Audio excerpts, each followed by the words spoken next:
The bet. It was a dark autumn night.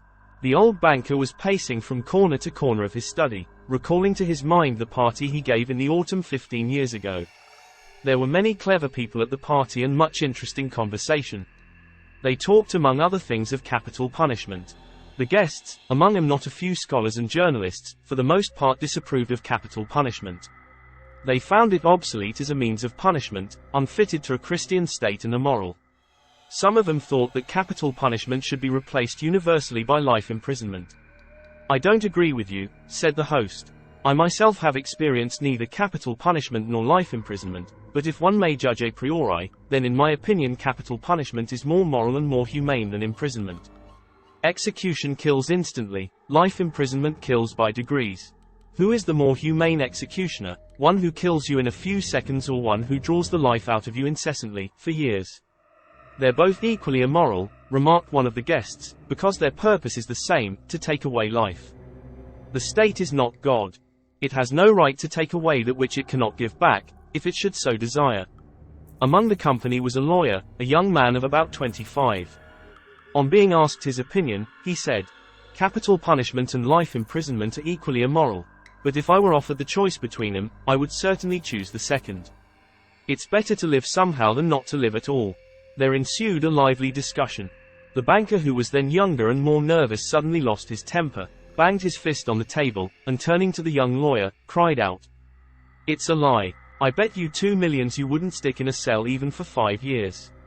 "If that's serious," replied the lawyer, "then I bet I'll stay not 5 but 15. 15. "Done," cried the banker. "Gentlemen, I stake 2 millions. "Agreed." "You stake 2 millions, I my freedom," said the lawyer. So this wild, ridiculous bet came to pass. The banker, who at that time had too many millions to count, spoiled and capricious, was beside himself with rapture. During supper he said to the lawyer jokingly, "Come to your senses, young man, before it's too late. 2 millions are nothing to me, but you stand to lose 3 or 4 of the best years of your life. I say 3 or 4, because you'll never stick it out any longer. Don't forget either, you unhappy man, that voluntary is much heavier than enforced imprisonment. The idea that you have the right to free yourself at any moment will poison the whole of your life in the cell. I pity you." And now the banker, pacing from corner to corner, recalled all this and asked himself, "Why did I make this bet? What's the good? The lawyer loses 15 years of his life and I throw away 2 millions. Will it convince people that capital punishment is worse or better than imprisonment for life? No, no, all stuff and rubbish. On my part, it was the caprice of a well-fed man. On the lawyer's, pure greed of gold." He recollected further what happened after the evening party. It was decided that the lawyer must undergo his imprisonment under the strictest observation, in a garden wing of the banker's house. It was agreed that during the period he would be deprived of the right to cross the threshold, to see living people, to hear human voices, and to receive letters and newspapers. He was permitted to have a musical instrument, to read books, to write letters, to drink wine and smoke tobacco. By the agreement he could communicate, but only in silence, with the outside world through a little window specially constructed for this purpose. Everything necessary, books, music, wine, he could receive in any quantity by sending a note through the window. The agreement provided for all the minutest details, which made the confinement strictly solitary, and it obliged the lawyer to remain exactly 15 years from 12 o'clock of November 14, 1870 to 12 o'clock of November 14, 1885. The least attempt on his part to violate the conditions, to escape if only for 2 minutes before the time, freed the banker from the obligation to pay him the 2 millions. During the first year of imprisonment, the lawyer, as far as it was possible to judge from his short notes, suffered terribly from loneliness and boredom. From his wing day and night came the sound of the piano. He rejected wine and tobacco. "Wine," he wrote, "excites desires, and desires are the chief foes of a prisoner. Besides, nothing is more boring than to drink good wine alone, and tobacco spoils the air in his room." During the first year the lawyer was sent books of a light character, novels with a complicated love interest, stories of crime and fantasy, comedies, and so on.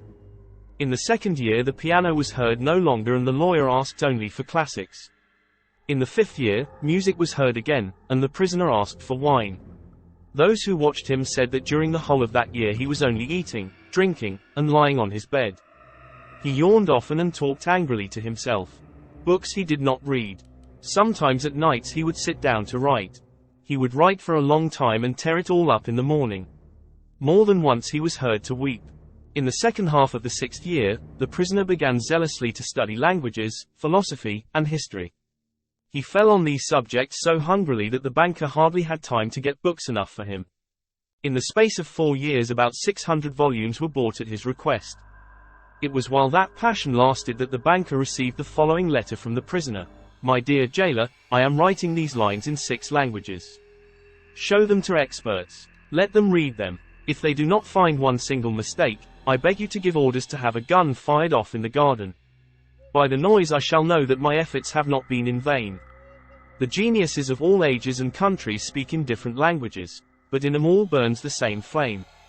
Oh, if you knew my heavenly happiness now that I can understand them. The prisoner's desire was fulfilled. 2 shots were fired in the garden by the banker's order. Later on, after the 10th year, the lawyer sat immovable before his table and read only the New Testament. The banker found it strange that a man who in 4 years had mastered 600 erudite volumes, should have spent nearly a year in reading one book, easy to understand and by no means thick. The New Testament was then replaced by the history of religions and theology. During the last 2 years of his confinement the prisoner read an extraordinary amount, quite haphazard. Now he would apply himself to the natural sciences, then would read Byron or Shakespeare. Notes used to come from him in which he asked to be sent at the same time a book on chemistry, a textbook of medicine, a novel, and some treatise on philosophy or theology. He read as though he was swimming in the sea among the broken pieces of wreckage, and in his desire to save his life was eagerly grasping one piece after another. The banker recalled all this, and thought, tomorrow at 12 o'clock he receives his freedom. Under the agreement, I shall have to pay him 2 millions. If I pay, it's all over with me. I am ruined forever. 15 years before he had too many millions to count, but now he was afraid to ask himself which he had more of, money or debts. Gambling on the stock exchange, risky speculation, and the recklessness of which he could not rid himself even in old age, had gradually brought his business to decay, and the fearless, self-confident, proud man of business had become an ordinary banker, trembling at every rise and fall in the market. That cursed bet, murmured the old man clutching his head in despair. Why didn't the man die? He's only 40 years old. He will take away my last farthing, marry, enjoy life, gamble on the exchange, and I will look on like an envious beggar and hear the same words from him every day. I'm obliged to you for the happiness of my life. Let me help you. No, it's too much. The only escape from bankruptcy and disgrace is that the man should die. The clock had just struck 3. The banker was listening. In the house everyone was asleep, and one could hear only the frozen trees whining outside the windows. Trying to make no sound, he took out of his safe the key of the door which had not been opened for 15 years, put on his overcoat, and went out of the house. The garden was dark and cold. It was raining. A keen damp wind hovered howling over all the garden and gave the trees no rest. Though he strained his eyes, the banker could see neither the ground, nor the white statues, nor the garden wing, nor the trees. Approaching the place where the garden wing stood, he called the watchman twice. There was no answer. Evidently the watchman had taken shelter from the bad weather and was now asleep somewhere in the kitchen or the greenhouse. If I have the courage to fulfill my intention, thought the old man, the suspicion will fall on the watchman first of all. In the darkness he groped for the stairs and the door and entered the hall of the garden wing, then poked his way into a narrow passage and struck a match. Not a soul was there. Someone's bed, with no bedclothes on it, stood there, and an iron stove was dark in the corner. The seals on the door that led into the prisoner's room were unbroken. When the match went out, the old man, trembling from agitation, peeped into the little window. In the prisoner's room a candle was burning dim. The prisoner himself sat by the table. Only his back, the hair on his head and his hands were visible. On the table, the 2 chairs, the carpet by the table open books were strewn. 5 minutes passed and the prisoner never once stirred. 15 years' confinement had taught him to sit motionless. The banker tapped on the window with his finger, but the prisoner gave no movement in reply. Then the banker cautiously tore the seals from the door and put the key into the lock. The rusty lock gave a hoarse groan and the door creaked. The banker expected instantly to hear a cry of surprise and the sound of steps. 3 minutes passed and it was as quiet behind the door as it had been before. He made up his mind to enter. Before the table sat a man, unlike an ordinary human being. It was a skeleton, with tight-drawn skin, with a woman's long curly hair, and a shaggy beard. The color of his face was yellow, of an earthy shade, the cheeks were sunken, the back long and narrow, and the hand upon which he leaned his hairy head was so lean and skinny that it was painful to look upon. His hair was already silvering with grey, and no one who glanced at the senile emaciation of the face would have believed that he was only 40 years old. On the table, before his bended head, lay a sheet of paper on which something was written in a tiny hand. Poor devil, thought the banker, he's asleep and probably seeing millions in his dreams. I have only to take and throw this half-dead thing on the bed, smother him a moment with the pillow, and the most careful examination will find no trace of unnatural death. But, first, let us read what he has written here. Tomorrow at 12 o'clock midnight, I shall obtain my freedom and the right to mix with people. But before I leave this room and see the sun I think it necessary. The banker took the sheet from the table and read. Tomorrow at 12 o'clock midnight, I shall obtain my freedom and the right to mix with people. But before I leave this room and see the sun I think it necessary to say a few words to you. On my own clear conscience and before God who sees me I declare to you that I despise freedom, life, health, and all that your books call the blessings of the world. For 15 years I have diligently studied earthly life. True, I saw neither the earth nor the people, but in your books I drank fragrant wine, sang songs, hunted deer and wild boar in the forests, loved women. And beautiful women, like clouds ethereal, created by the magic of your poet's genius, visited me by night and whispered me wonderful tales, which made my head drunken. In your books I climbed the summits of Elbrus and Mont Blanc and saw from thence how the sun rose in the morning, and in the evening overflowed the sky, the ocean and the mountain ridges with a purple gold. I saw from thence how above me lightnings glimmered cleaving the clouds, I saw green forests, fields, rivers, lakes, cities, I heard sirens singing, and the playing of the pipes of Pan. I touched the wings of beautiful devils who came flying to me to speak of God.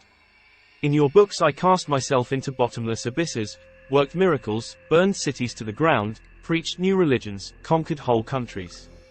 Your books gave me wisdom. All that unwearying human thought created in the centuries is compressed to a little lump in my skull. I know that I am more clever than you all. And I despise your books, despise all worldly blessings and wisdom. Everything is void, frail, visionary and delusive like a mirage. Though you be proud and wise and beautiful, yet will death wipe you from the face of the earth like the mice underground, and your posterity, your history, and the immortality of your men of genius will be as frozen slag, burnt down together with the terrestrial globe. You are mad, and gone the wrong way. You take life for truth and ugliness for beauty. You would marvel if by certain conditions there should suddenly grow on apple and orange trees, instead of fruit, frogs and lizards, and if roses should begin to breathe the odor of a sweating horse. So do I marvel at you, who have bartered heaven for earth. I do not want to understand you. That I may show you indeed my contempt for that by which you live, I waive the 2 millions of which I once dreamed as of paradise, and which I now despise. That I may deprive myself of my right to them, I shall come out from here 5 minutes before the stipulated term, and thus shall violate the agreement. When he had read, the banker put the sheet on the table, kissed the head of the strange man, and began to weep. He went out of the wing. Never at any other time, not even after his terrible losses on the exchange, had he felt such contempt for himself as now. Coming home, he lay down on his bed, but agitation and tears kept him long from sleep. The next morning the poor watchman came running to him and told him that they had seen the man who lived in the wing climbing through the window into the garden. He had gone to the gate and disappeared. Together with his servants the banker went instantly to the wing and established the escape of his prisoner. To avoid unnecessary rumors he took the paper with the renunciation from the table and, on his return, locked it in his safe.